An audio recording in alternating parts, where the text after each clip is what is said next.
सृजयति सिन्दूरोऽग्नो देवो यत्पादपङ्कजस्मरणो वा सर्वणीर्विदमसारासन्नास्त्रिघ्राणा या कुन्देन्दुतुषारहारदौराया शुभ्रवस्त्रामृताया वीणावरदण्डमण्डितकराया श्वेतपद्मासना या ब्रह्माच्युतशङ्करप्रभृतिर्देवैः सदा वन्दिता सा मां पातु सरस्वती भगवती निःशेषदाढ्यपः मूकं करोति वाचालं पङ्गुमलङ्घयते गिरिं यत्कृपातमं वन्दे परमानन्दं माधवं नारायणं नमस्कृत्य नरं चैव नरोत्तमं देवी सरस्वतीं व्यासं ततो जयमुदीरयतु वसुदेवसुतं देवं कंसचाणूरमर्दनं देवकी परमानन्दं कृष्णं वन्दे जगद्गुरुं गुरुर्ब्रह्मा गुरुर्विष्णु गुरुर्देवो महेश्वरः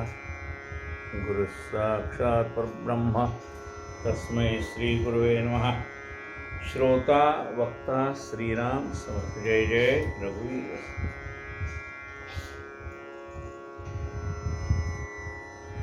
श्री गणेशाय। आपण साई चरित्र पाहतो।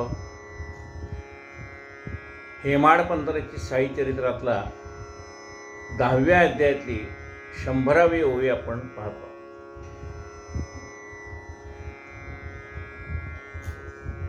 ज्याप्रमाणे मारुतरायांना जन्मतःच सुवर्ण कासोटी होती, सुवर्ण कटिका असोटी घंटा किंकिणी नागर, मग ती जन्मतःच असलेली सुवर्ण कासोटी दोघांनीच पाहिली होती। एक कोण? अंजनी माता, आणि दुसरं कोण? रामचंद्राने ओळखलं की हा मारुतरायांना जन्मतः सुवर्ण कटी कासोटी आहे, सुवर्ण कमरेला सुवर्णाची कासोटी आहे। कोणी ओळखलं? रामरायाने ओळखलं। मग तयाचे ब्रह्मचर्या तुलना कोणास करवेल, जे ओवी क्रमांक आता 100च्या अधिक 2 ओव्या आपण पाहतोय। जेथे मातेना लिंगावलोकन इतरांची ते काय कथन, बाबांचे ब्रह्मचर्य परम कठीण पूर्णपण ते अपूर्व, कासे कौपीन लंगोटे लिंग आजागलस्तन कोटी, केवळ मूत्रविसर्ग परिपाठी, अवया पोटी अवयव। शरीराला जसे अवयव आहेत तसं आहे, शरीराचे वेगवेगळे अवयव आहेत, प्रत्येकाकडे वेगवेगळं काम दिलेलं आहे। ऐशी बाबांची देहस्थिती, इंद्रिय जरी कर्मी प्रवर्तते परी तरी तयास विषयस्फूर्ती लववित्ती असेना, सत्वरजतमादी गुणा सवयी इंद्रिय खिळली जाणा, जरी लौकिकी करतेपणा संगा कोणा नातळते, निसंग चिन्मात्रात्मा राम काम क्रोधा विश्राम धाम बाबा सदैव निष्काम, अवाप्त काम पूर्णत्वे। सत्व रजत म्हणजे काही वेळेला बाबा प्रेमाने कोणाला जवळ घ्यायचे, सत्वगुण प्रधान। काही वेळेला लोकांना ऐश्वर्य वाटायचे, काही वेळेला कोणाला रागवायचे। म्हणजे वरून जरी हा सत्वगुण रजोगुण तमोगुण दिसत असला तरी तो बाह्य आहे। जसं कसे बाबांचा राग कसा आहे? क्रोध असावा बाह्यातकारी, दया असावी अंतरी, जैसे काटे फणसावरी वरी काटे आत गरे। फणसाला जसं वर्ण काटे असतात आणि आतनं गरे असतात, तसा माणसाजवळ राग असावा। काही वेळेला माणसाला राग येतो, पण तो राग तेवढ्यापुरता बोलून संपून जावा, तो राग मनात ठेवू नये। म्हणून काय म्हटलंय? राग कुठे असावा? राग ओठात असावा, आपण राग पोटात जाऊ नये। म्हणजे राग येत नाही का? एखादी गोष्ट एखादी माणसाच्या हातनं चुकली तर राग येतो, पण तो राग तेवढ्यापुरता असावा। राग बोलून म्हणजे डोक्यातनं तो राग निघून गेला पाहिजे। पण जर तुमच्या मनात एखाद्या विषय असलेला राग बोलून जर निघून गेला नसेल, त्याचा त्रास त्या चूक करणाऱ्या व्यक्तीला काही होत नाही, आपल्याला मात्र सतत होत राहतो, पण आपण तो विसरलेला नसतो। म्हणून बाबांचं रागवणं काय क्षणभर, लहान मुलांचं तर लहान मुलं काय रागवतात क्षणात पुन्हा एकमेकाच्या गळ्यात घालतात।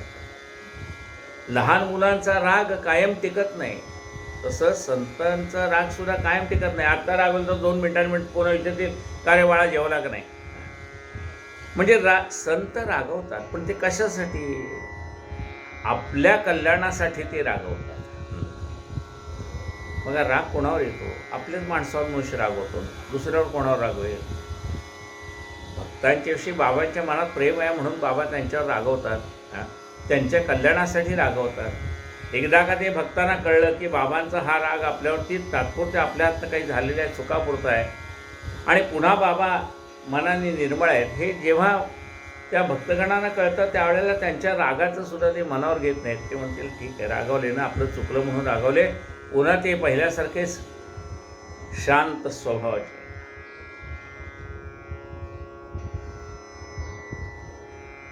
निस्संग चिन्मात्रात्माराम काम क्रोधा विश्राम धाम. निस्संग आहेत बाबा, कुणाच्या ह्याच्यात गुंतलेलं नाही. निस्संग म्हणजे सगळ्यात आहे पण कशात नाही. वारा कसा सगळ्यात आहे पण कशात गुंतलेला नाही. तो दुर्गंधीवरनं जातो तरी दुर्गंधात गुंतत नाही, का सुगंधावरनं गेला म्हणून सुगंधात गुंतत नाही. तो सगळ्यावरनं जातो पण कशात गुंतत नाही. निस्संग चिन्मात्रात्मा राम. आत्माराम आहे ते. म्हणजे आत्मारामाविषयी सतत अनुसंधान असणारे ते. आता लौकिक करते पण येतच ना. लौकिक आहे म्हणजे हा जो व्यवहार आहे त्याच्यात करते पण आपल्याकडे येतं. तो लौकिक अर्थाने आलेलं करते पण असतं, पण खरा करता कोण आहे? परमात्मा आहे. श्रीराम स्मरोनी कार्य करावे, ते तात्काळची सिद्धी पावे, करता राम हे असावे अभ्यंतरी. समर्थ काय सांगतात? श्रीराम स्मरोनी कार्य करावे, ते तात्काळची सिद्धी पावे, करता राम हे असावे अभ्यंतरी. करणारा परमात्मा आहे हे लक्षात असावं, पण कर्तृत्व माणसाकडे येतच. तसं बाबांकडे कर्तृत्व, पण बाबा म्हणतात मी काही केलं नाही. तुम्ही जरी म्हणत असाल मी करतो, तरी बाबा म्हणतात मी काही करत नाही. मग कोण आहे? अल्लाह मलिक म्हणायचं. म्हणजे तुम्हाला व्यावहारिकदृष्ट्या दिसत असलो मी करतो, तर हे मी करत नाही, परमेश्वर माझ्याकडनं करून घेतो, हा भाव त्यांच्या अंतःकरणामध्ये असल्यामुळे त्या कर्तृत्वाचं कर्तृत्व पण ते स्वतःकडे घेत नाहीत. पण व्यावहारिकदृष्ट्या कर्तृत्व पण येतं. जरी लौकिकी करते पण सांगा कोणा कोणा ना कळते. निस्संग चिन्मात्रात्मा राम काम क्रोधा विश्राम धाम. बाबा सदैव निष्काम अवाप्त काम पूर्णत्वे. बाबा निष्काम, कुठल्याही प्रकारची कामना वासना मनामध्ये काहीच नाही त्या बाबाने. अमुक मिळावं म्हणून नाही आणि अमुक का मिळलं नाही म्हणून दुःख नाही. ऐसी तयांची मुक्ता मुक्तस्थिती विषय ही जयासी ब्रह्मोदे. पुण्य पापाचे अपरती पूर्ण निवृत्ती स्थान ते. पाप पुण्याच्या पलीकडे गेलेले. ऐसी तयांची मुक्तस्थिती विषय ही जयास ब्रह्म होते.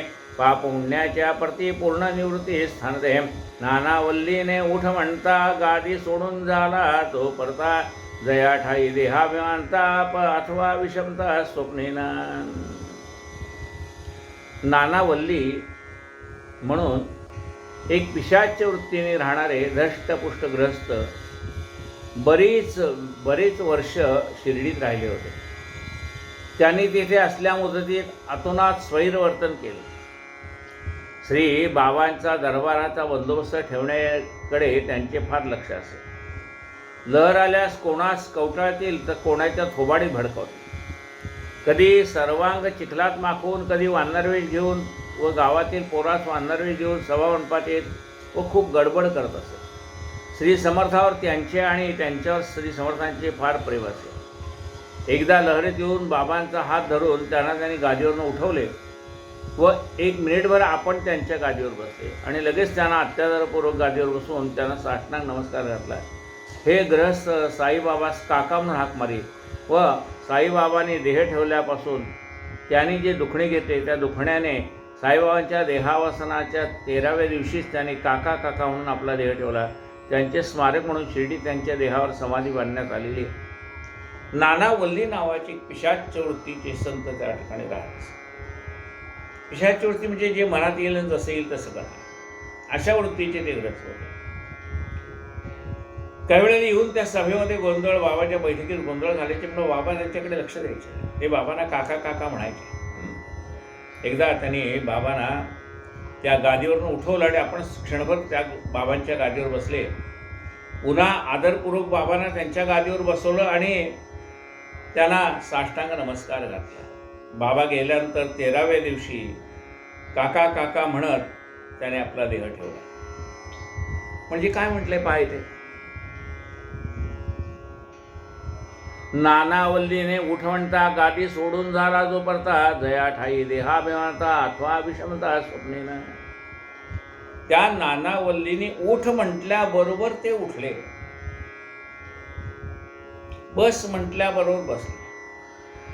आता एखादा देहाभिमानी मनुष्य असता तर काय, 4 म्हणजे सभा भरलेली, लोक जमलेले, त्यांच्यात एखाद्याने आपल्याला उठवलं असतं, आपल्याला किती राग आला असता. आपण आपल्या सगळ्या शिष्यांना सांगून त्याला बडवून काढलं असतं किंवा आपण त्याला मारलं असतं. पण बाबाने असं केलं नाही. शिष्यानाही चिथवलं नाही आणि आपणही त्याचा प्रतिकार केला नाही. देहाभिमानता म्हणजे हा देह म्हणजे मी आहे ही भावना असती तर हे घडलं असतं. पण बाबा विदेही आहेत, त्यामुळे त्या देहाचा मान का देहाचा अपमान याच्याशी त्यांना काही पडले. उठ म्हणल्यावर उठले आणि पुन्हा त्यांनी बसवल्यावर बसले. म्हणजे बाबा देहाभिमानाच्या पलीकडे गेले होते. कोणी उठ म्हटलं तरी त्यांना त्याचा कमीपणा वाटायचा नाही किंवा बस म्हटलं म्हणून त्याचा काही आनंद वाटायचा नाही. आपल्याला ह्या देहाचं कोणी कौतुक केले की आनंद, कोणी त्या देहाला नावं ठेवली की वाईट वाटतं. नानावल्लीने उठवणता गादी सोडून झाला जो परता, तया दया ठाई देहाभिमानता अथवा विषमता स्वप्नेनं. यह लोकेना प्राप्तव्य काही स्वास्थ्य साध्य परलोकी उरले नाही, ऐसा हा केवळ लोकानुग्रही संत एवही अवतरला. बरं, बाबांना इहलोकात काही मिळवायचं नव्हतं. आपल्याला इहलोकात मिळवायचं ना, काय मिळवायचं आहे, आपल्याला ऐश्वर्य मिळवायचं आहे, गाडी घोडा बंगला. आपल्या एक असेल तर त्याच्यापेक्षा अधिक लागतं. 1 RK असेल, 1 RKमध्ये आपण राहत असलो तर असं वाटतं 1 BHK मिळावा. 1 BHKमध्ये राहत असलो आपल्याला वाटतं 2 BHK मिळावा. 2 BHKमध्ये राहत असलो वाटतं 3 BHK मिळावा. आपल्याकडे सायकल असेल तर आपल्याला असं वाटतं की स्कूटर मिळावी. स्कूटर असेल तर वाटतं 4 व्हीलर मिळावे. 4 व्हीलर असेल तर त्यातल्या चांगल्या कंपनीची गाडी मिळावी. म्हणजे आपल्याला ऐहिक गोष्टीची आवश्यकता आहे. मुलं बाळं नातवंड पतवंड असावीत, संसार फुललेला भरलेला असावा, आपल्याला आरोग्य असावं. म्हणजे इहलोकातलं आपल्याला पाहिजेच, म्हणजे या लोकातलं ऐश्वर्य आपल्याला पाहिजे आणि परलोकातला स्वर्ग पण आपल्याला पाहिजे. सामान्य माणसं आहेत आपण,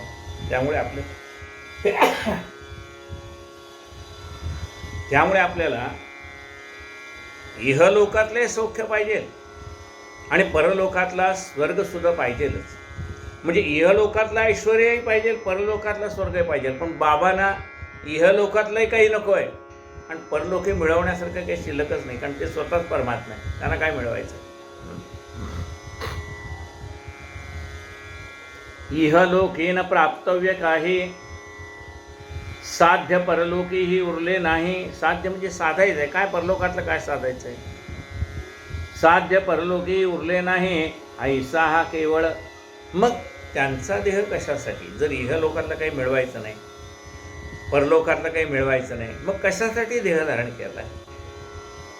ऐसा हा केवळ लोकानुग्रही संत एमही अवतरला.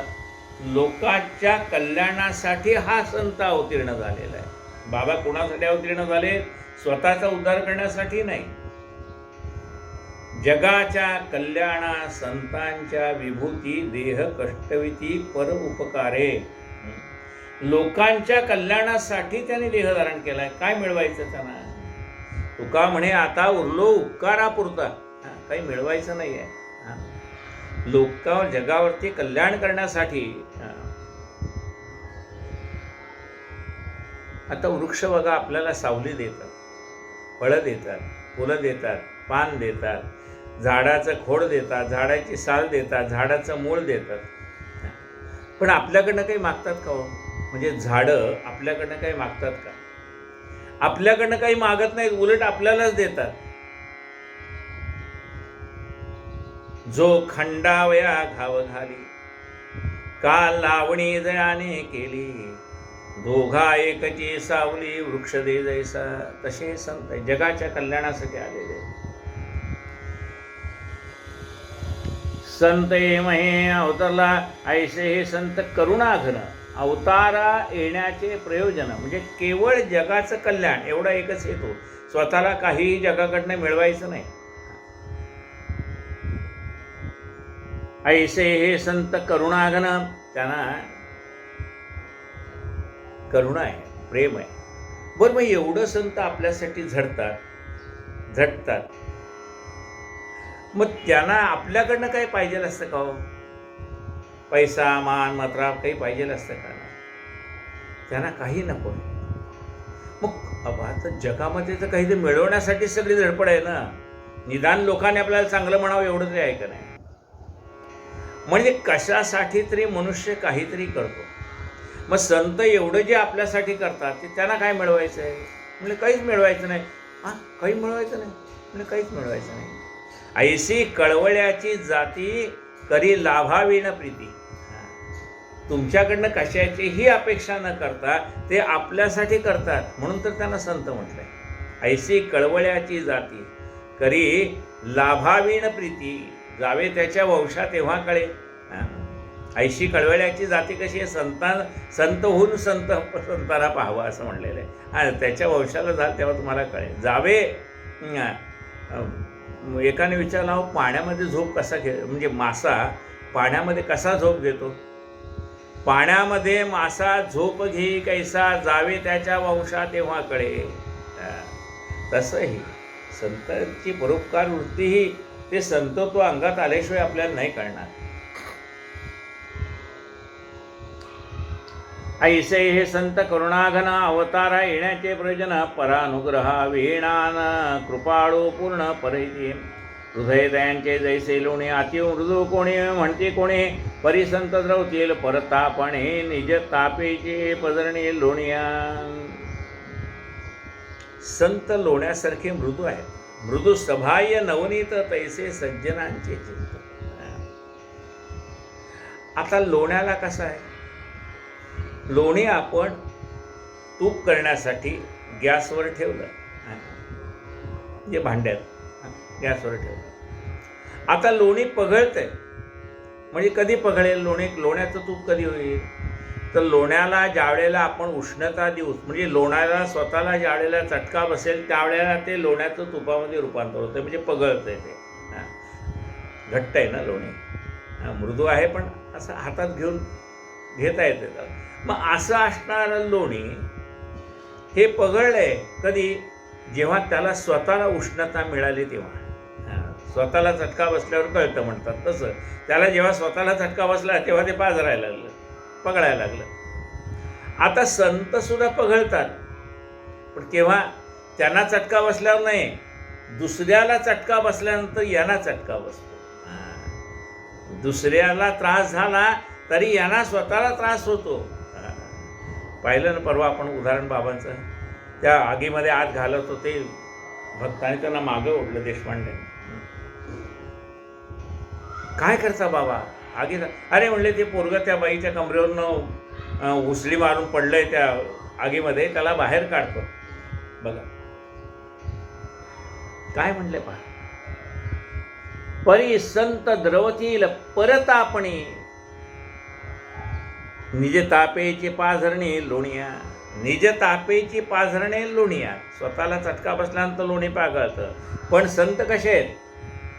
परी संत द्रवतील परतापणे, दुसऱ्यांच्या दुःखाने हे द्रवतात, यांना कळवळा येतो. कफने ठिगळ्यांची दयांचे वसना, तरड दयाचे आसनास तरण, वृत्तीशून्य दयाचे मन, रौप्य सिंहासन काय त्या. बाबांचं वागणं कसं होतं? ठिगळ लावलेले कपडे बाबा घालत होते. तरटावर पोत्यावरती बाबा बसत होते. आणि ज्यांचं मन वृत्तीशून्य झालं होतं, काही मनामध्ये विचार नाही, निजानंदी रंगलेला ऐसा योगी पाहिला, असं बाबांचं. आता त्यांना रत्नजडी सिंहासनावर बसवलं काय? आता पोत्यावर बसून जे आनंदात होते त्यांना सिंहासनाचं काय महत्व आहे. आता भक्तांचा भाव आहे म्हणून बाबा तिथेही बसतात, भाग निराळा आहे. कफने ठिगळ्यांचे जयांचे वसना, तरट दयांचे आसना स्तरणा, वृत्तीशून्य दयांचे मना, रौप्य सिंहासन काय त्या. आता गजानन महाराजांचं बघा, नौकिरड्यावर बसलेले, त्यांना आता सोन्याच्या पालखीतनं फिरवा का आणखीन काही फिरवा, पण त्यांची वृत्ती कशी आहे, जिथे आहेत तिथे आनंदात, अशी त्यांची वृत्ती आहे. त्यांच्याजवळ म्हणजे व्यावहारिकदृष्ट्या पाहायला गेलं तर काही सुख नाही, पण तरी ती आनंदात आहेत. आणि व्यावहारिकदृष्ट्या पाहायला गेलं तर आपल्याकडे सगळं आहे पण आपण दुःखात आहोत. हा कशाला फरक आहे? वृत्तीतला फरक आहे. त्यांची वृत्ती आनंदी आहे. आपण संतांना शरण गेलो की मग संत त्यांची जी आनंद वृत्ती आहे ना ती आपल्याला देतात आणि मग आपण कशाही परिस्थितीत आनंदात राहतो. त्यांची वृत्ती ते आपल्याला देतात.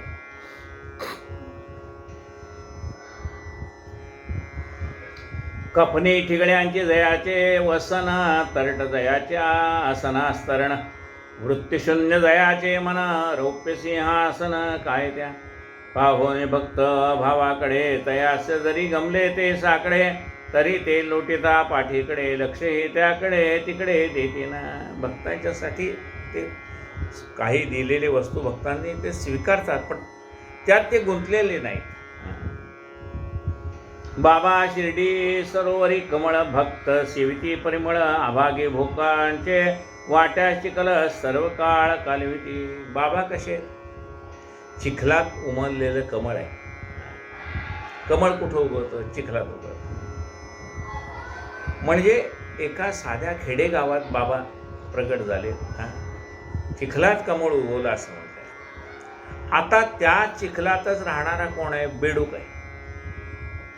पण बेडकाला ते कमळाचा आनंद मिळतो का? नाही. बेडूक तिथे त्या चिखलाचे डबक्यात बुडी मारत बसते, त्याला चिखलच मिळतो, त्याला कमळातला आनंद पराग मिळत नाही. मग तो कोण येतो? त्या कमळातला आनंद घ्यायला भृंग येतो आणि तो त्या कमळातला मकरंद.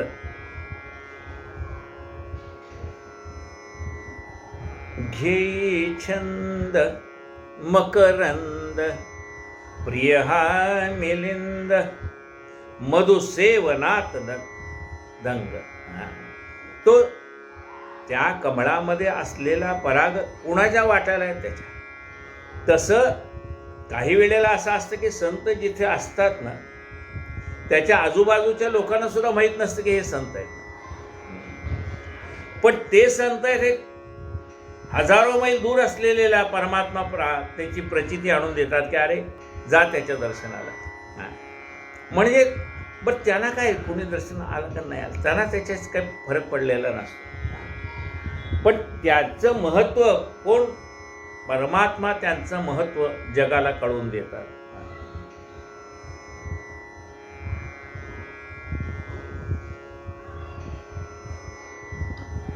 म्हणजे कमळाची उपमा का दिली? कमळ पाण्यामध्ये असून सुद्धा पाण्यापासून अलिप्त असतं. तसं बाबा सर्वांच्या सर्व भक्तगणामध्ये बसलेले आहेत, रमलेले आहेत, पण सर्वापासून अलिप्त आहेत. त्यांची सुखदुःख जाणतात, त्यांच्या सुखदुःखातनं त्यांना पार करतात, पण ते स्वतः कशात गुंतत नाही. बाबा शिर्डी सरोवरी कमळ, भक्त सेविती परिमळ. मग भुंगा जसा कमळातला मकरंद सेवन करतो तसा बाबांच्या सहवासातला आनंद, त्यांच्या नमस्कारातला आनंद, त्यांच्या उदीतला आनंद, त्यांच्या तीर्थातला आनंद, त्यांच्या प्रसादातला आनंद, त्यांच्या दर्शनातला आनंद कोण घेतं?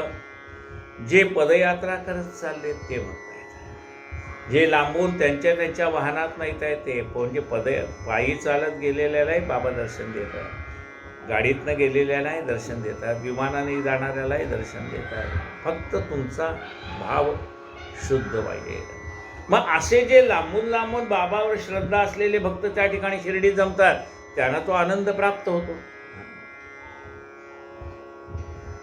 बाबा शिर्डी सरोवरी कमळ, भक्त सेविती परिमळ, अभागी भेकांचे वाट्या शिकल, सर्व काळ कालविती. आता काही लोकांना निंदा करायची सवय असते, ती निंदाच करत बसतात, त्यांना चांगलं काहीच दिसत नाही.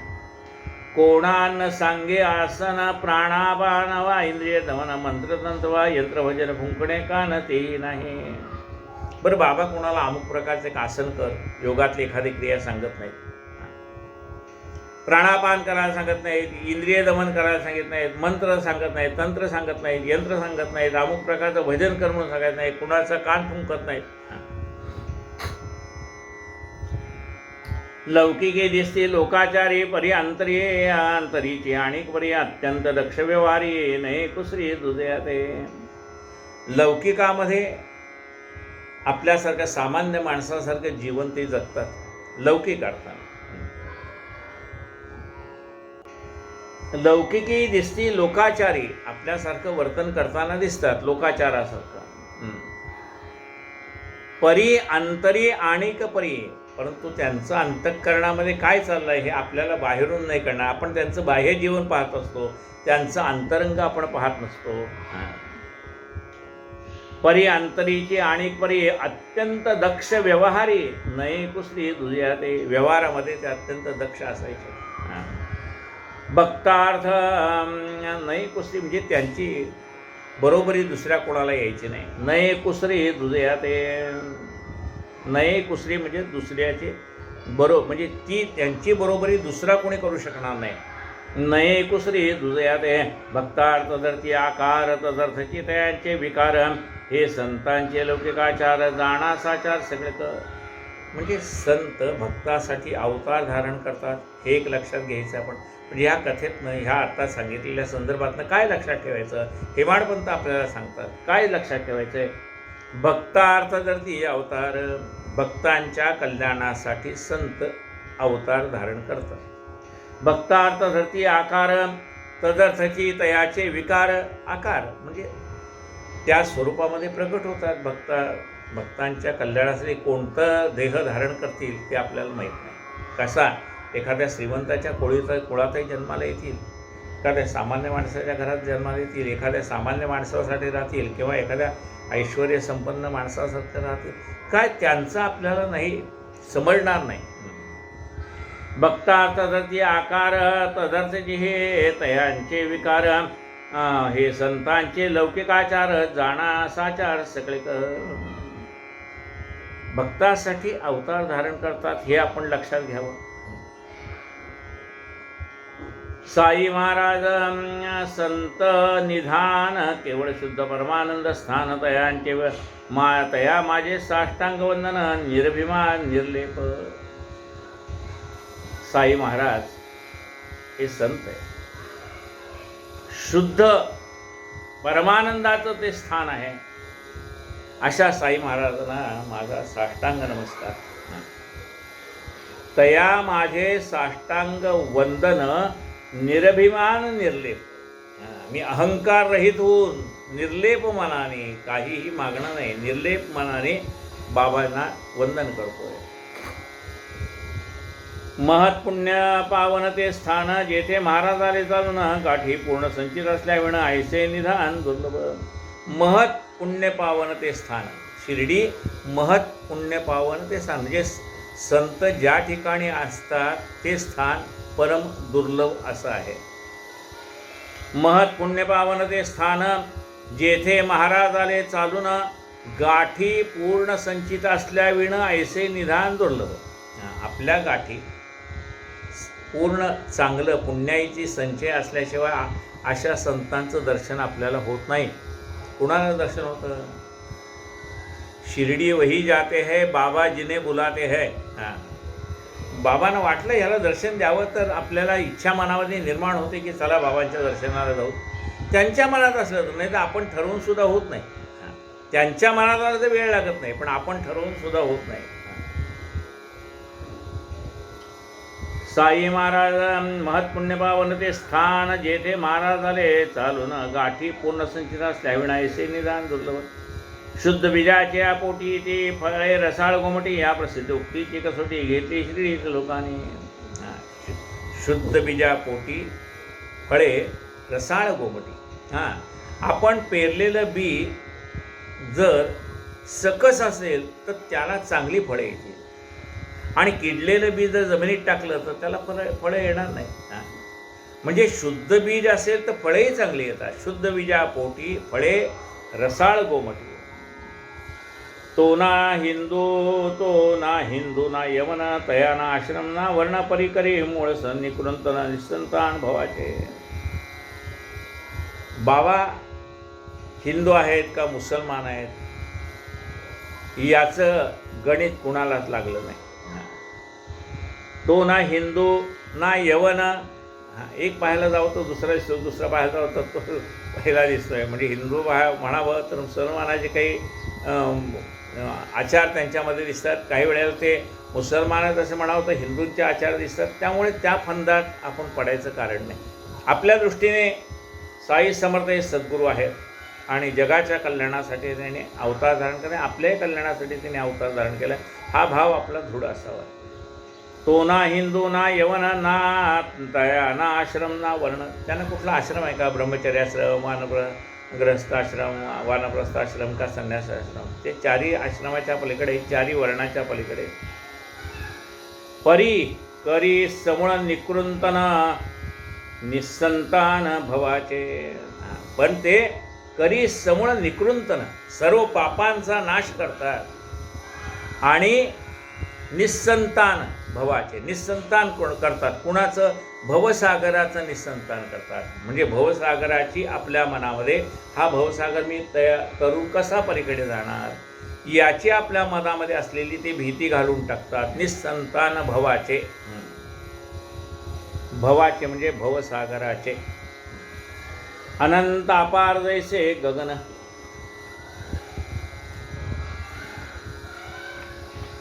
अनंत अपार जैसे गगन तैसे बाबांचे चरित्र गहन तयांचे ते यथार्थ आकलन तया विण कोण करी. बाबांचं चरित्र कसं आहे? आकाशासारखं अथांग आहे. आपण लिहू म्हटलं तर आपलं आयुष्य पुरणार नाही, सांगू म्हटलं तर आयुष्य पुरणार नाही, ऐकू म्हटलं तर आयुष्य पुरणार नाही. असं बाबांचं चरित्र आहे.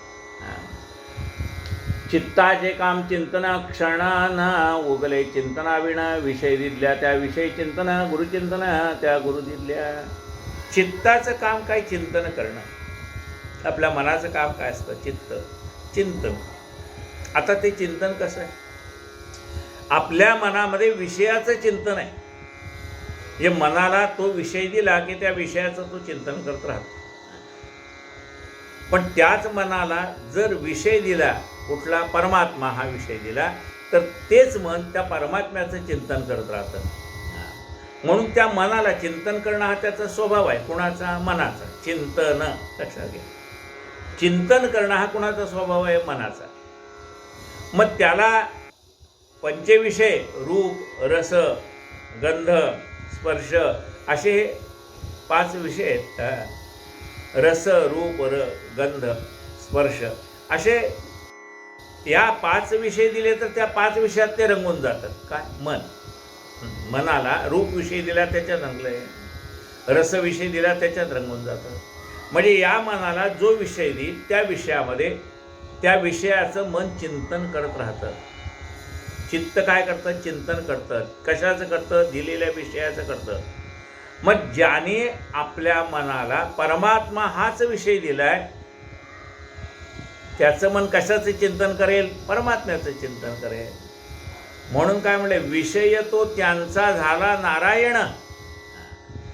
त्यांनी आपल्या चित्ताला विषय दिलाय, परमात्मा हा विषय दिलाय. त्यामुळे अखंड त्यांचं चित्त परमात्म्याचं चिंतन करत असतं.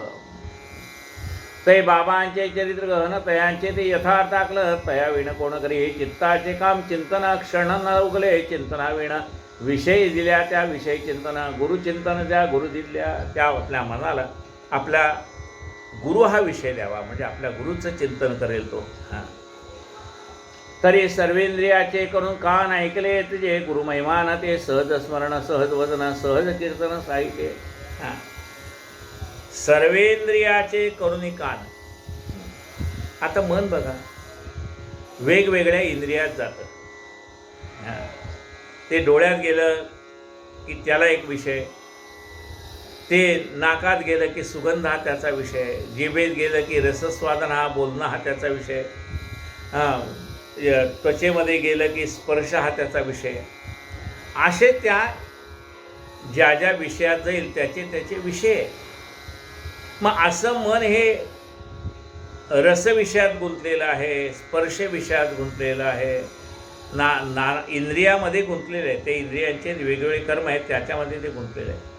आता ह्या विषयाला काय केलं, या मनाला काय केलं, ह्या इतक्या ठिकाणी गुंतलेल्या मनाला ते सगळं एकत्र आणलंय. कशात? मन सर्वेंद्रियाचे करुणी कान. सर्वेंद्रियाचं काय केले? कान केले. म्हणजे इतर ठिकाणी गुंतलेलं मन आता कानामध्ये एकाग्र झाल्यामुळे जे काही आपण ऐकतोय ते मनात जाऊन पोचतंय. नाहीतर मन जर स्थिर नसेल तर समोरच्याने कितीही सांगितलं तर त्यातला एक शब्द पण आपल्याला कळणार नाही. पण जर आपलं मन म्हणजे आपलं मन त्या कानामध्ये असेल तर मात्र पडणारा प्रत्येक शब्द आपल्याला कळतो. पण मन कानात असलं पाहिजे. तरी सर्वेंद्रियाचे करुणी कान ऐकले जे गुरुमहिमान, ते सहज स्मरण सहज भजन सहज कीर्तन साईचे. जे गुणगान आपण बाबांचं ऐकतोय, जो महिमा बाबांचा ऐकतोय ते म्हणजे बाबांचं आपल्याकडून घडणारं सहज स्मरण आहे, आपल्याकडून घडणारं बाबांचं ते सहज भजन आहे, सहज नामसंकीर्तन आहे बाबांचं. पंचाग्नी साधन यज्ञयाग मंत्र तंत्र अष्टांग योग द्विजासी ते शक्य प्रयोग. काय उपयोग इतरांना? पंचाग्नी साधन असो, यज्ञयागादी असो, मंत्र तंत्र अष्टांग योग असो, ते द्विजांना म्हणजे ब्राह्मणांना योग आहे. आपल्याला काय करायचं, त्याच्यात कशाला फांदर पडायचं आहे? ते कर्मकांड ज्यांना करायचं त्यांना करू द्या. तैशा नव्हे तर संत कथा सकला लाविते त्या सत्वथा भवभयाचे हरती व्यथा निज परार्था परमार्था प्रगटती. तशा संतांच्या कथा अमुक एका वर्णासाठी नाही आहे, संतांच्या कथा सगळ्यांसाठी. तैशा नव्हे तर संत कथा सकला लाविते त्या सत्पथा. ज्याने ज्याने संतांच्या कथा ऐकल्या ते कशाला लागले? सन्मार्गाला लागले. सत्पथा भवभयाची हरती व्यथा निज परमार्था प्रगटती. ह्या संत कथा आपली भवसागराची भीती घालून टाकतात आणि आपल्या सर्व व्यथा हरण करून टाकतात. आपल्या मनामध्ये परमार्थाचे बीज रोवतात. परमार्थता प्रकटते. संत कथा श्रवण मनन परिशीलन निधिध्यासन द्विज शूद्र वा स्त्रीजन येणे पावन होतात. मग संतांच्या कथा नुसत्या ऐकायच्या का? नाही, त्याच्या 4 पायऱ्या: श्रवण, मनन, चिंतन, निधिध्यास आणि मग आत्मसाक्षात्कार होतो. आधी श्रवण म्हणजे संतांच्या कथा आधी ऐकायच्या, श्रवण. मग त्या कथांचं मनन करायचं आहे, श्रवण मनन. मग त्या संतांचं चिंतन करायचं आहे, श्रवण मनन चिंतन. कधी एकदा मला बाबांचं दर्शन घडतंय हा निधिध्यास आणि मग आत्मसाक्षात्कार. अशा एक एक स्टेपने पुढे जायचं आहे.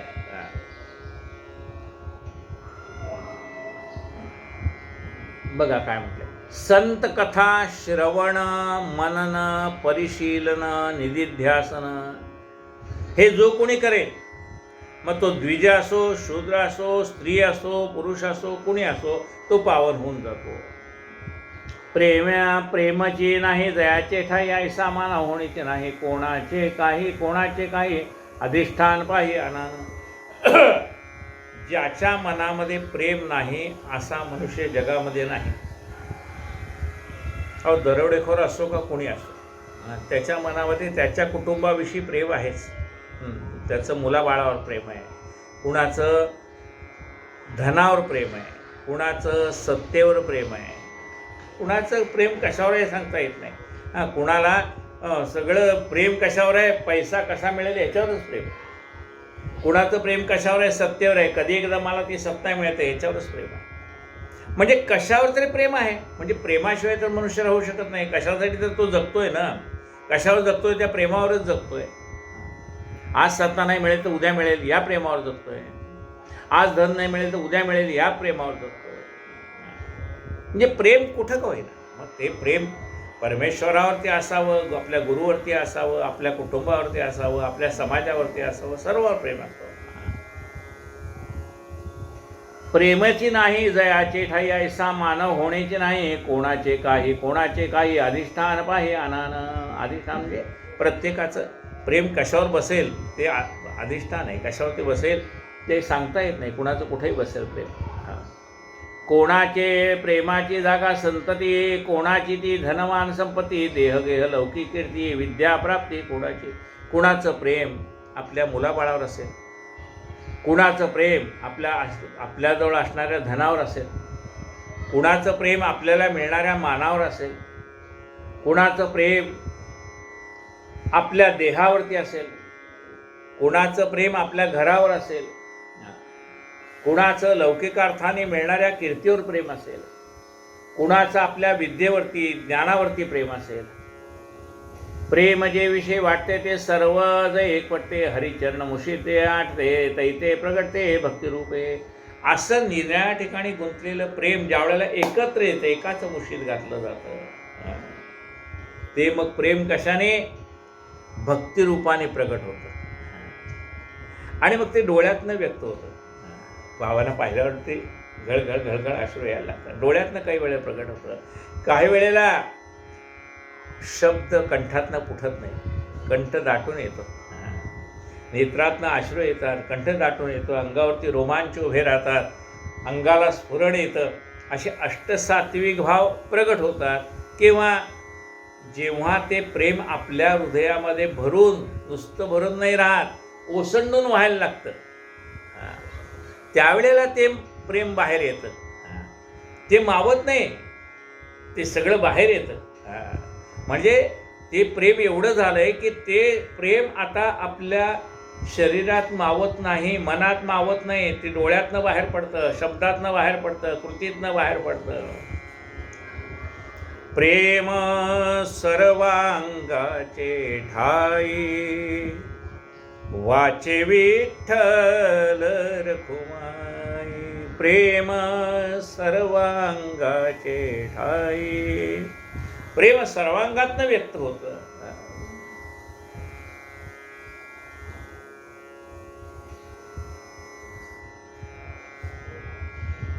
तै ते प्रगटते भक्तिरूपे. जेव्हा ते प्रेम सगळं एकत्र येतं ना, तेव्हा भक्तिरूपाने ते व्यक्त होतं. म्हणून गेह प्रपंचाला सोपा, चित्त साई चरणी समर्पा, मग तयाची होईल कृपा. उपाय सोपा हा एक. म्हणून काय करा, आपला देह आहे ना, बघा बाबांना तुमच्या देहाशी काही पडलं नाही. हा देह तुमचा श्रीमंत आहे का गरीब आहे का ज्ञानी आहे का अज्ञानी, त्याच्याशी काही पडले नाही. हा देह कुणासाठी निर्माण झालाय? हा देह प्रपंचासाठी निर्माण झालाय. तो प्रपंचाला द्या. देह प्रपंचाचा दास, सुखे करो काम. त्याला प्रपंचातली कामं करू द्या त्या देहाला. बाबांना तुमच्या देहाशी काही पडलं नाही. बाबाला कशाशी पडले? तुमचं मन त्याच्या चरणी पाहिजे. घार हिंडदे आकाशी, तिचे चित्त पिलापाशी. जसं आपलं प्रपंचातली कामं करता करता आपलं चित्त भगवंताकडे पाहिजे. येता जाता भगवंताचं नाम असावं. अहो येता जाता, उठत बसता, घास गिळता, घरी दारी शय्ये वरिरते सुखाचे अवसरी. समस्तांची लज्जा सोडून भगवत चिंतन करे. साईनाथ महाराज की जय. आपली प्रपंचाची कामं करतात, दळता कांडिता तुझं गायीन अनंता. प्रपंचातली कामं करता करता मी बाबांना विसरणार नाही, एवढा भाव आपल्या मनामध्ये पाहिजे. म्हणून गेह प्रपंचाला सोपा, चित्त साई चरणी म्हणजे गेह प्रपंचाला सोपा, चित्त साई चरणी समर्पा, मग दयाचे होईल कृपा. उपाय सोपा आहे ग, ऐशाही अल्प साधने महल्लाभ हो घडतो जने, तरी या श्रेय संपादनी औदासीन्य कैसे. अशा या सोप्या साधनाने मोठा लाभ घडतो. म्हणजे देहाने जरी प्रपंचाची कामं केली तरी मनाने तो तिथे. बघा, प्रपंचामध्ये देहाला महत्त्व आहे आणि परमार्थामध्ये मनाला महत्त्व आहे. लक्षात घ्या.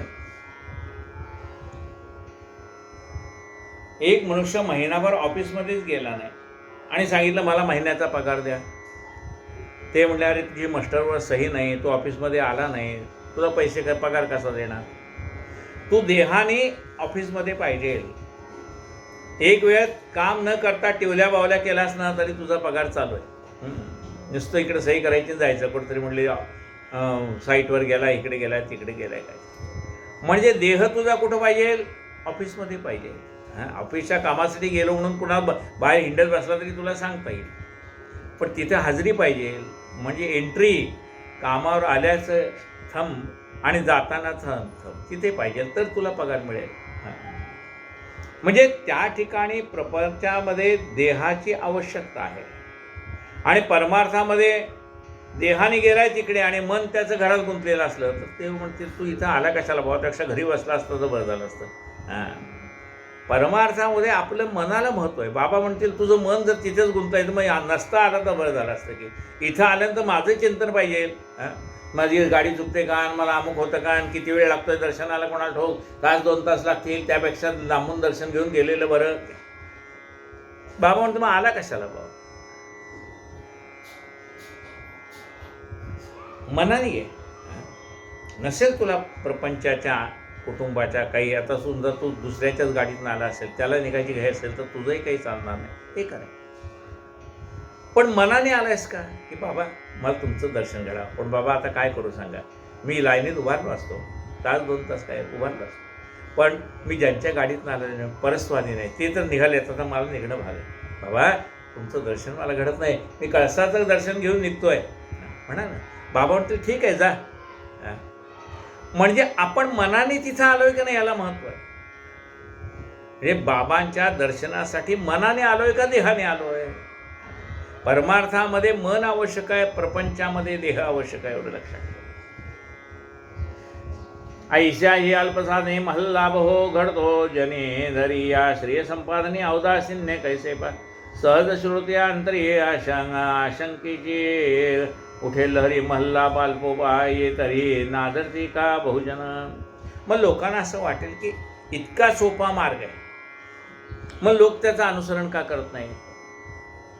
आहे याशी एकची कारण लालसाही नुपजे भगवत कृपे विना तोच भगवंत जे सुप्रसन्न प्रकटे श्रवण लालसा. या इतकं म्हणजे श्रवण बघा, 9विधा भक्तीतली पहिली भक्ती श्रवण भक्ती. आता हे इतकं साधन सोपं आहे श्रवण भक्तीचं नाही. मग एवढं साधन सोपं असून सुद्धा मग माणसाला का प्राप्त होत नाही, ऐकावं असं का वाटत नाही. बघा त्याने सांगितलं आहे यासी एकची कारण लालसाही नुपजे भगवत कृपे विना. आपल्याला ही कथा श्रवण करायची आहे, ही लालसा म्हणजे इच्छा सुद्धा भगवंताच्या कृपेशिवाय आपल्या मनामध्ये निर्माण होत नाही. ती निर्माण झाली की आपण ऐकणारच ना. लालसाही नुपजे भगवत कृपे विना तोचे भगवंत जैसु प्रसन्न प्रगटे श्रवण लालसा. असा हा भगवंत कथा ऐकणाऱ्यावरती प्रसन्न होतो. त्याच्या कृपेशिवाय ऐकावं असं सुद्धा वाटत नाही ना. त्याची आपल्यावर कृपा होते, त्यावेळेला असं वाटतं आपण ऐकावं. आहे असे एकेची कारण लालसाही नुपजे भगवत कृपे विना तोच भगवंत जैसु प्रसन्न प्रकटे श्रवण लालसा. आपल्याला ऐकण्याची इच्छा निर्माण होते जेव्हा तो परमात्मा आपल्यावर प्रसन्न होतो तेव्हा. प्रगटे श्रवण लालसा तरी साई सदाई शरण कृपा करील नारायण श्रवण लालसेचे होईल जनना. स्वल्प साधन हाती गुरुकथेची सत्संगती धरा. उगवा संसार गुंती यातचे तुमचे सार्थक निश्चिती. विकल्पचित्ती न धरावा. गुरुकथेची संगती, संगत असावी कोणाची, गुरुच्या कथेची संगत आपल्याजवळ असावी. आणि मग ह्या संसाराच्या गुंत्यातनं हळूहळू आपला पाय गुंता बघा. म्हणजे जर सोडवायला गेल्यानंतर अधिक होतो, पण तो हलक्या हाताने सोडवला तर गुंता सुटतो. यातीच यातचे तुमचे सार्थक निश्चिती. विकल्पचित्ती न धरावा. सोडवण्या लाख चतुराई स्मरा निरंतर साई साई बेडा पार होईल पायी संदेह काही न धरावा. असं आहे की खरा सत्पुरुष कोण असं म्हणायला गेलं ना तर त्याचं उत्तर दिलं की ज्याला आपण कोणतेही प्रश्न न विचारता आपल्या प्रश्नांची उत्तरं आपल्याला आपोआप मिळतात तो संत. त्यांना सांगावं लागत नाही. इतर ठिकाणी कसं सांगावं लागतं आणि आपण प्रश्न विचारणार मग तो उत्तर देणार, तसं नाही. संतांचं तसं नाही. तुमच्या मनामध्ये प्रश्न निर्माण झाला की त्याचे उत्तर संत आपोआप देतात तुम्हाला, ज्याचं त्याला कळतं की मला माझ्या प्रश्नाचं उत्तर मिळालंय म्हणून. सोडून या लागच्या त्राय स्मरा निरंतर, साई साई बेडा पार होईल पाहि संदेह काही न धरावा. हे नाहीत माझे बोल असते साई मुखेचे सखोल, मानू नका होय फोल तयाचे तोल करू नका. आता हे काही माझ्या पदाचं, बाबांनी जे सांगितलं तेच मी तुम्हाला सांगतो. कुसंगतेतून सर्व खोटा तो महादुःखाचा वसोटा, नकळतेची नेईल वाटा देईल फाटा सौख्याला. कुसंगती करू नका. मग सुसंगती पाहिजे. सुसंगती सदा घडो, सुजन वाक्य कानी पडो, कलंक मतीचा झडो, विषय सर्वथा नावडो, सुरंद्र कमळी दडो, मुरडिता हटाते अडो. भगवंताचं चिंतन आपल्याकडनं घडलं. मन भवचरित्री जडो, आपलं मन भगवंताच्या चरित्र ऐकण्यामध्ये गुंतलं पाहिजे. कुसंगतेतून सर्व खोटा, तो स्वतःही ऐकणार नाही, दुसऱ्याला ऐका म्हणून सांगणार नाही. पण आपलं कसं पाहिजे, आपणही ऐकावं, दुसऱ्यालाही आपल्याला ऐकून जो आनंद मिळतो तो दुसऱ्यालाही मिळावा असं वाटत असेल तर ज्यांना हे ऐकण्याची गोडी त्यांना सांगावं तुम्ही पण ऐका म्हणून. एका साईनाथा वाचुना, म्हणजे बघा कुसंग आणि सुसंग काय फरक आहे. कुसंगामध्ये तो स्वतःही देवदर्शनाला जात नाही, दुसऱ्यालाही घेऊन जात नाही, म्हणजे दुसऱ्यालाही जाऊ नको म्हणतो. आणि सत्संगामध्ये कसं आहे, तो स्वतःही जातो आणि बाकीच्यांना म्हणतो तुम्ही चला. हा फरक आहे सत्संगाचा आणि कुसंगाचा. कुसंगतेतून सर्व खोटा तो महदुःखांचा वसोटा, नकळतीचे नेईला वाटा देईल फाटा सौख्याला. एका साईनाथा वाचून अथवा एका सद्गुरुवेण, कुसंगाचे परिमार्जन करीला न कवणके. एका सद्गुरूच्या कृपेवर, साईबाबाच्या कृपे वाचून किंवा सद्गुरूच्या कृपे वाचून कुसंग नाहीसा होत नाही. कळवळ्याचे गुरुमुखातून निघाले जे गुरुवचन, करा करा भक्तो जतन कुसंग निरसन होईल. बाबांनी अत्यंत कळवळीने आपल्याला जे उपदेश केला आहे तो लक्षात ठेवावा. सृष्टी जात डोळा भरते, सौंदर्य लुलूप म्हणते रमते, तीच दृष्टी दैमागे फिरते, तैतीचे रते सत्संगी. आपली दृष्टी बाह्य विषयावर गुंतलेली आहे. ती दृष्टी संत काय करतात, आपल्या आतल्या आत्मस्वरूपावरती वळवतात. बाहेर आतापर्यंत आपल्याला बाहेर पाहायची सवय लागली ना, ते अंतर्मुख करतात. कोण? संत. आपली दृष्टी बाह्य दृष्टी, आपली बाहेर जगाकडे पाहायची आपली जी दृष्टी आहे ती संत अंतर्मुख करतात. म्हणजे आत्तापर्यंत काय होत होतं, सत्संग होण्याच्या आधी आपल्याला जगातले दोष दिसत होते आणि गुण दिसत नव्हते. आत्तापर्यंत म्हणजे कुठपर्यंत, जोपर्यंत सत्संग झाला नाही किंवा गुरुचा आशीर्वाद मिळाला नाही तोपर्यंत काय दिसत होतं, जगातले दोष दिसायचे. म्हणजे दुसऱ्या माणसातले दोष दिसायचे पण त्यातले गुण दिसायचे नाही. आणि आपल्यामधले फक्त गुण दिसायचे आणि आपल्यातले दोष दिसायचे नाही. पण ज्या वेळेला आपल्याला अंतर्दृष्टीची सवय लागते गुरुकृपेने, त्यावेळेला आपल्याला आपल्यातले दोष कळायला लागतात आणि समोरच्या माणसातले गुण कळायला लागतात. बघा, सद्गुरूची कृपा झाल्यानंतर काय होतं, आपल्याला आत्तापर्यंत आपल्याला दोष दिसतच नव्हते का होते पण आपल्याला दिसत नव्हते. पण दृष्टी अंतर्मुख झाल्यानंतर आपल्यात काय दोष आहेत ते आपल्याला कळायला लागले. आणि सद्गुरूची कृपा झाल्यामुळे आपली जगाकडे पाहण्याची दृष्टी बदलली. जगामधले जे आपण दोष पाहत होतो तो प्रत्येकामध्ये काहीतरी चांगलं आहे ही पाहण्याची दृष्टी आपल्याला निर्माण होते. ही संतांची आपल्यावर असणारी कृपा आहे. दृष्टी जात डोळा भरते, सौंदर्य लुलूप मैतय मनतय रमते, तीच दृष्टी जै मागे पडते, तैतीच रते सत्संगी. इतके सत्संगाचे महिमान समून निर्दाळी देहाभिमान, म्हणून संत संगा परत्वे साधन पाहतान असे ना. सत्संगासारखं दुसरं साधन नाही. याने आपला देहाभिमान नाहीसा होतो. धरावा नित्य सत्संग, इतर संग नित्य सव्यंग, सत्संग एकची निर्व्यंग, अंग प्रत्यंग निर्मळ. इतर संघामध्ये काही व्यंग असण्याची शक्यता आहे, पण सत्संगामध्ये कुठलंही व्यंग नाही. निर्व्यंग असणार आहे, निर्मळ असणारे, अंतर्बाह्य निर्मळ आहे सत्संग. सत्संग तोडी देहासक्ती, एवढी बलवत्तयाची शक्ती. येथे एकदा जडल्या भक्ती, संसार निर्मुक्ती रोकडे. भाग्य घडल्या सत्संग, सहज उपदेश यथा सांगत सत्सने. विरे कुसंग रमते मनसा, मन निसंग म्हणत येते. आपल्या भाग्याने आपल्याला सत्संगती घडते. सुसंगती सदा घडो, सुजनवाक्य कानी पडो. आपल्याला सत्संग घडला पाहिजे. म्हणून म्हणले संगत कुणाची धरावी? ज्याची त्या परमात्म्यावरती निष्ठा आहे, श्रद्धा आहे, अशा सश्रद्ध माणसाची संगत आपल्याला घडावी. तुझे ठाई, बाबांना प्रार्थना करावी, बाबा तुमच्यावरती ज्याचं प्रेम आहे ना, अशा माणसाची संगत मला घडू द्या. तुझे ठाई ज्याची भक्ती, त्याची घडावी संगती. संगती त्याची घडावी संगती. सत्संग मला घडू देत. भाग्ये घडल्या सत्संग, सहज उदेश यथा सांग. तक्षणी विरे कुसंग, रमते निसंग म्हणते ते. वावया परमार्थी घाव विषय विरक्ती. एक उपावा दरी न धरता सत्संगाच्या स्वस्वरूप ठावं लागेना. परमार्थामध्ये प्रवेश व्हायचा झाला तर मनामध्ये विषयाची विरक्ती निर्माण व्हावी लागते, आणि ही विरक्ती सत्संगाशिवाय प्राप्त होत नाही. सुखापाठी येते दुःख, दुःखापाठी येते सुख. सुखाशी जीव सदा सन्मुख, तेची मुख दुःखाशी. बरं, दिवसामागून रात, रात्री मागून दिवस, तसं सुखानंतर दुःख आणि दुःखानंतर सुख येतं.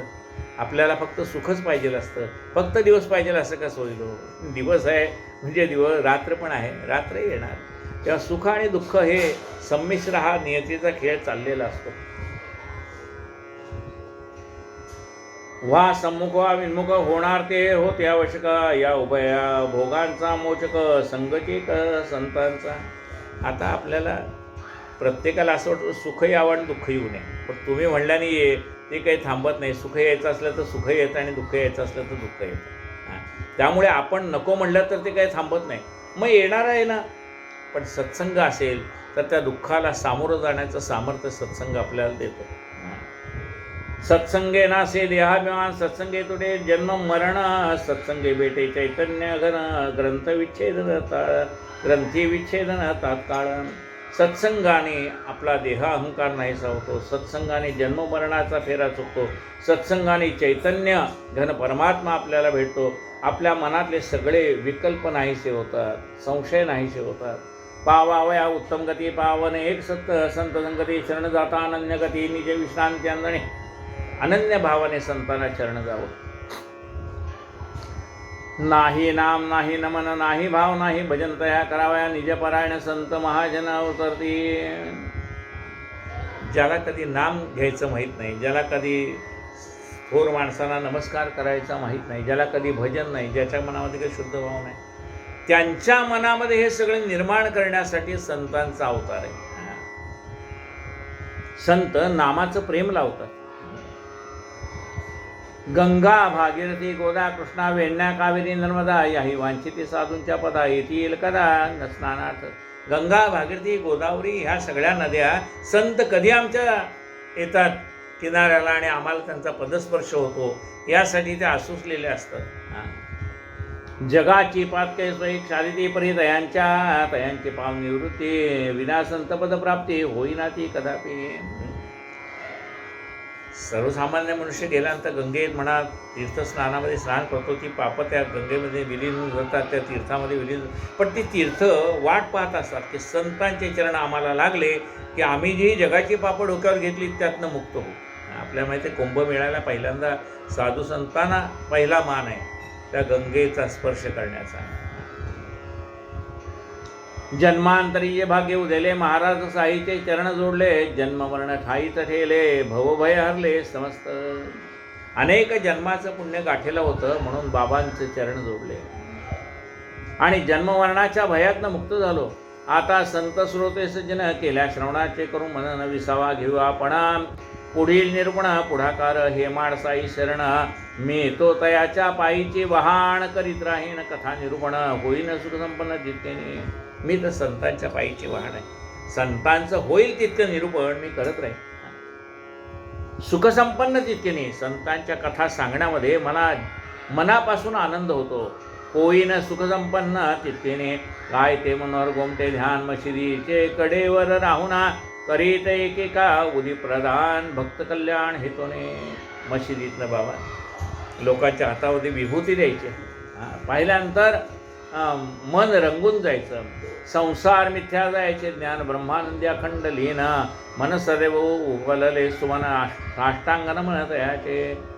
संसार ब्रह्मसत्य जगन्मिथ्या हे त्यांना भान आहे. अशा संतांना अशा बाबांना माझा साष्टांग नमस्कार.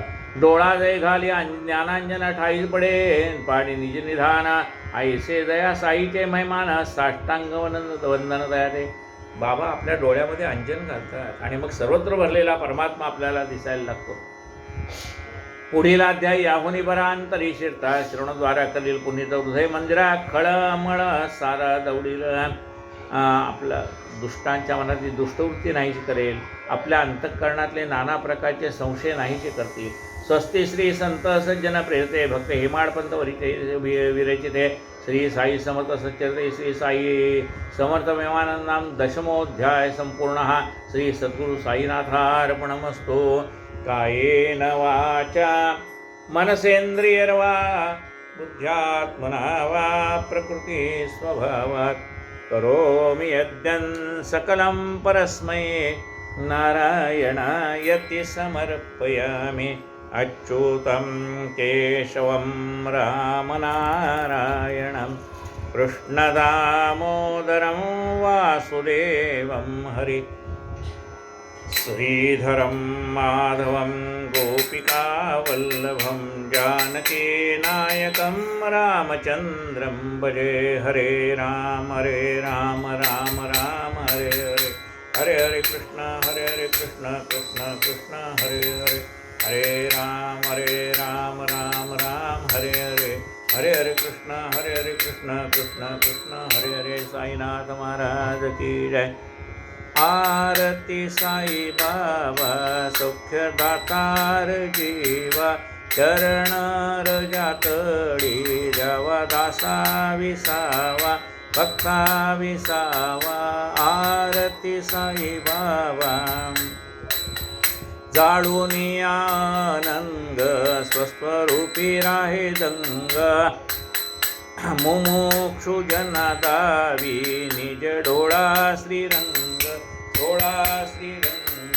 आरती साई बाबा जया मनी जैसा भाव तया तैसा अनुभव दावीशी दया गणा ऐशी तुझी ही माव तुझी ही माव.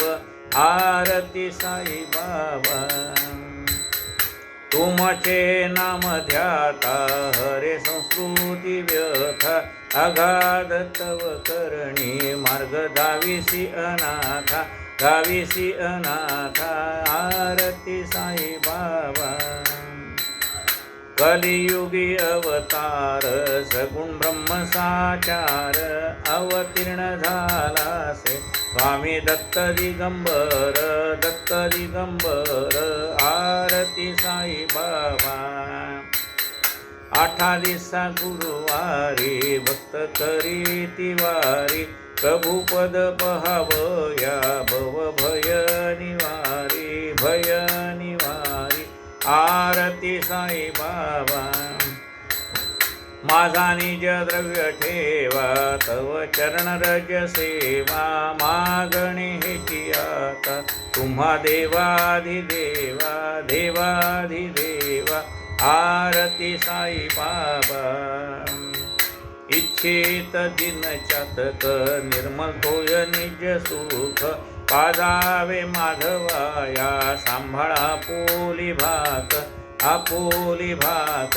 आरती साई बाबा आरती साई बाबा सौख्यदाता जीवा चरण रजातळी द्यावा दासा विसावा भक्ता विसावा आरती साई बाबा घालीन लोटांगण वंदन चरण डोळ्याने पाहे रूप तुझे प्रेमे आनंदिन आनंदे पूजन भावे वाढीन म्हणे नमा त्वमेव माता पिता त्वमेव बंधु सखा त्वमेव विद्यागणं त्वमेव सर्व मम देव कायेन वाचा मनसेन्द्रियर्वा बुद्ध्यात्मना वा प्रत्यक्षं करोमि यद्यं सकलं परस्मै नारायणाति स्मरम् अच्युतं केशवं राम नारायणं कृष्णदामोदरं वासुदेवं हरि श्रीधरं माधवं गोपिकावल्लभं जानकीनायकं रामचन्द्रं हरे राम राम राम हरे हरे कृष्ण कृष्ण कृष्ण हरे राम राम राम हरे हरे कृष्ण कृष्ण कृष्ण हरे हरे। साईनाथ महाराज की जय।